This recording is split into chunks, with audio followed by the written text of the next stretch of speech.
Chapter 10, Pre-Wedding Festivities. The children grew up. The time came to search for soulmates. Festivities were a great help to young people in this important undertaking. Young Vedras people would gather in the evenings at a designated place, usually just outside the settlement. They would light a bonfire, chat among themselves, or sing songs. And once a week there would be a common festivity involving 3 or 4 settlements, all told, at one of their favorite spots where they would similarly light a bonfire, sing songs, and chat among themselves. But there were some festivities which were especially useful in helping young people find their soulmates. While such festivities were outwardly quite simple, their simplicity harbored a great inner significance. Rushayak. There was a game called Rushayak, for example. Young people lined up in pairs, one after the other, and took each other's hands and raised them high, forming an arc overhead. Rushayak, the Russian word for a small stream. To start with, boys were paired with boys, girls with girls. The first pair, or anyone left without a partner, would go to the end of the stream and, bending over, pass under the arch of raised arms to the head of the line. Those passing through the stream were not supposed to look up. They were to slap somebody's arm at random, thereby selecting him or her as a temporary partner. Whoever was selected followed suit, and the two of them then stood at the head of the line of couples. Those left without a partner went to the end of the line and chose a new partner in a similar fashion. The game was simple, but think about it, Vladimir. Upon clasping hands for the first time, the young people would convey a great many feelings for each other without words: recognition, gratitude, and love, or on the other hand, revulsion. As the game went on, the couples switched, and it was easy to compare which pair of hands held the most pleasant feeling for you. As someone who contra dances, I can attest that it is correct. You learn a lot about people just by dancing with them. Chakustika Govarushka. This ancient wedding game was the most complex of its kind. Modern chastuchki, which people still sing today, are derived from it. The game, known as chastushka Govarushka, can be described as follows. Footnote: Chastushka Govarushka, the word chastushka denotes a type of humorous, satirical, or ironic 4-line verse in trochaic tetrameter, sometimes sung to musical accompaniment. It is often compared to the limerick in English. The word chakustika is derived from the verb chastit, or to talk fast. In the name of this game, it is paired with the rhyming word govarushka, a derivative of the verb govorit, or to speak. To speak and to speak fast. It can be described as follows. 2 rows of people stood facing each other. One row was made up of young men, the other of young maidens. The last girl in the row dedicated a 4-line chastuka to the last chap in the men's row, standing opposite her. Her singing would be accompanied by the dance movements. Directly she finished, the rest of the girls quickly stamped their feet twice and clapped their hands 3 times, and if the lad standing opposite her did not succeed in composing or recalling from memory a worthy response, the girls started singing a new chastushka to the next young man in line. If the lad managed to come up with a worthy answer in the time allotted, the conversation would continue between them, with the use of poetic witticisms, but that did not happen very often.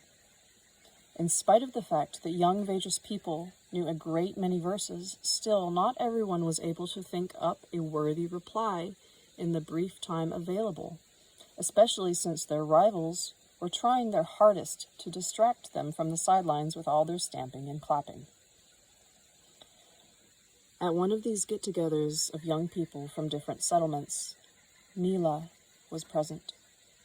Radomir's 5 friends, who had caught a glimpse of this extraordinary girl at the fair, kept stealing glances at her. His closest friend, Arga, could not take his eyes off of her at all. When the Russian game began, the usual bold and decisive Radomir walked under the couple's arms, raised with the full intention of taking Mila's hand and making her his partner. But all of a sudden, he got cold feet. He could feel her as he passed by between the 2 rows. He would have felt her even if his eyes had been closed. But as he approached the spot in the stream where she was standing opposite her girlfriend, he slowed down ever so little and found himself moving as in a dream. He ended up choosing a lad from a neighboring settlement. His friend Arga, however, turned out to have more self-confidence.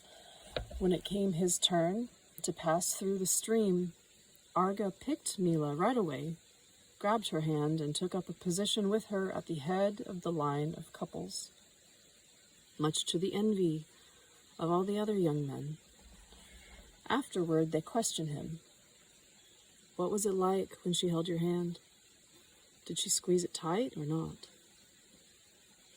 I don't know, Arga replied. I cannot remember aught. It just seemed as though my hand caught on fire. Touch and see for yourselves. It still feels hot. What a gal, the fine young lads exclaimed in amazement on the spot. She is hot with passion. It's as though she's burning with a flame from some mysterious fire. Radomir, in turn, heard all of this without saying a word.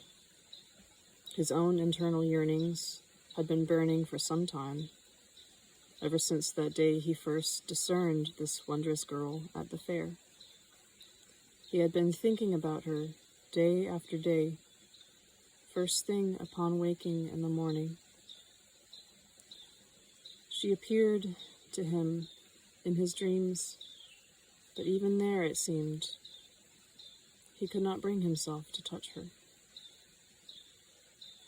Always successful in any undertaking, Radomir had a reputation as a poet, but now all of a sudden, even the simplest of words to describe her utterly failed him. When the Chastuchka-Gavarushka game got going, he stood in the middle of the row of young men next to his friend Arga. Mila was almost at the end of the maidens' row when it came her turn to sing and dance the Chastushki. She began her song with ease. All at once it was clear to all that here was an extraordinary maiden indeed, impossible to beat.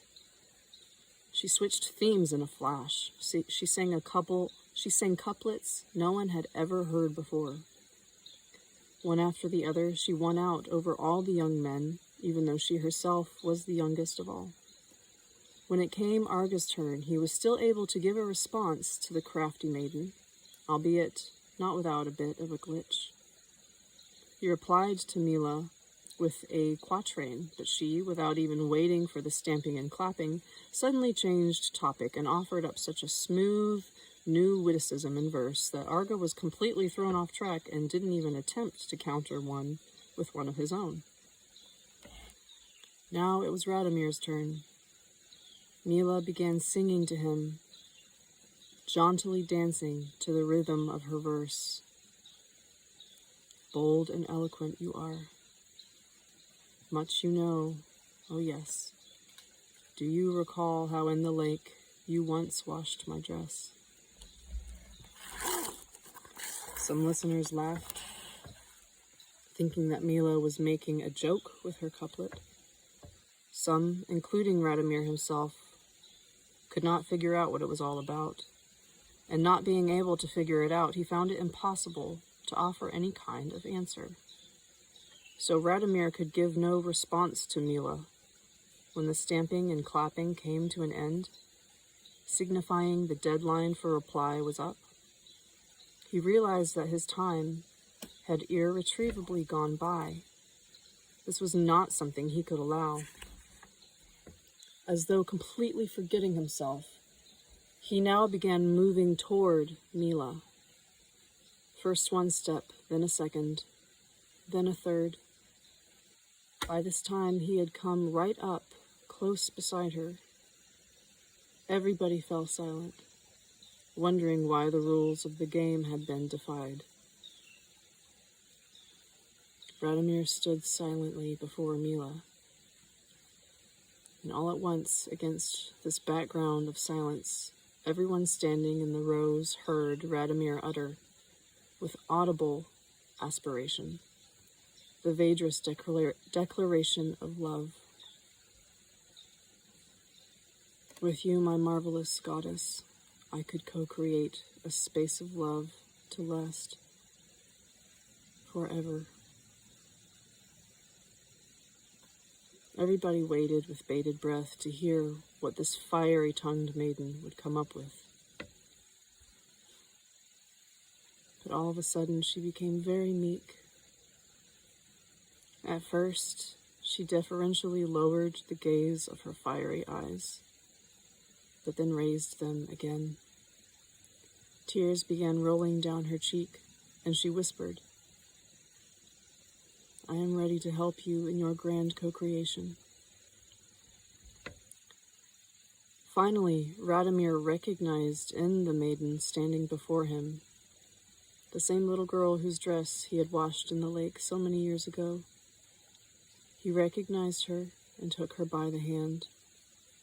As they walked along side by side, they no longer had eyes for anybody else.